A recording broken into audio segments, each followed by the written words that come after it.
কাটিগড়ার মহালচড়ায় আটক ৩ বাংলাদেশি নাগরিক। ভারতে ঢোকার সময় একজন, বাংলাদেশে ফেরার সময় দুজন আটক। স্থানীয় বাসিন্দাদের হাতে আটক বাংলাদেশিদের পুলিশে হস্তান্তর।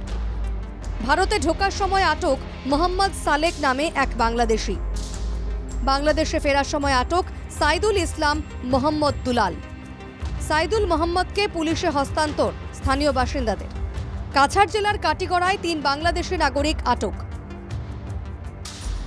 স্থানীয়রা তাদের আটক করে পুলিশের হাতে তুলে দেয়। এই ঘটনার একদিন আগেই 2 বাংলাদেশি অনুপ্রবেশকারীকে আটক করেছিল স্থানীয় বাসিন্দারা। ধৃতদের মধ্যে এক মহিলাও ছিলেন। তাদের পুলিশের হাতে তুলে দেওয়া হয়েছিল। কাটিগড়ায় পরপর অবৈধ বাংলাদেশি নাগরিক ধরা পড়ার ঘটনায় চাঞ্চল্য দেখা দিয়েছে।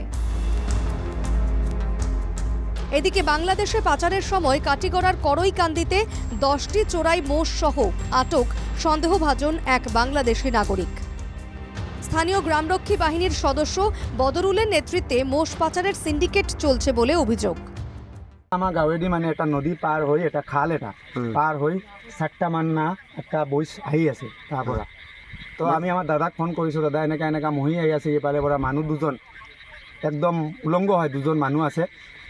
এতিয়া ইয়াৰ পৰা বইচটো আহি আছে, মহিটো আহি আছে, তুমি অলপ ওলাই যাওকচোন, বইচটো মানে এইটো ক'ত লৈ যাব অলপ তাক সুধিলোঁ।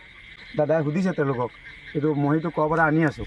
তো দাদাক ঠেলা দেখা মাৰিলে, মানে এই বদুলৰ নামটো কৈছে, এইটো বদুলৰ মাল হয়, এইটো তোমালোকে এইটো ধৰিব নাপাৰিব, এইটো বছৰ মাল হয়, এইটো বদুলটো বছ আছে।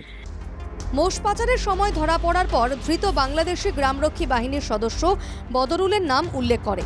এই প্রেক্ষিতে মোষ পাচারের সঙ্গে জড়িয়ে পড়েছে গ্রামরক্ষী বাহিনীর সদস্য বদরুলের নাম। মানুষ নাই, ফোন মারলাম, ফোন মারি না একলা তো তার সামনে পড়া যায় না। তাদেও আমার লগে আরো জন দিদি মানুষ আছে, তারে বার করছি, সেও বার হয়ে যাইছে। এই হলে তারে আগলিছি আমরা আগলের বাদে তারে জিগাইলাম বই খান থেকে আনরা, খালাইন থেকে আনরা। আমার অত রাত খালাইন থেকে বই দিতে লাগিয়া কয়টা তুমি কিটা করতাই যে তোমার গোলার দিকে আর কার্ড দিত, তোমার বছর লগে আমরা মাথা আছে। আমি বললাম বস খেয়ে 10টি মোষ সহ একজনকে আটক করা হলেও অন্য দুজন পালিয়ে যায়। তাদের পুলিশের হাতে তুলে দেওয়া হয়েছে। মোষ পাচারের সিন্ডিকেট নিয়ে অভিযোগ নতুন নয়, এদিনের ঘটনায় সেই সন্দেহই আরও দৃঢ় হলো। Bureau report, NKTV Bangla.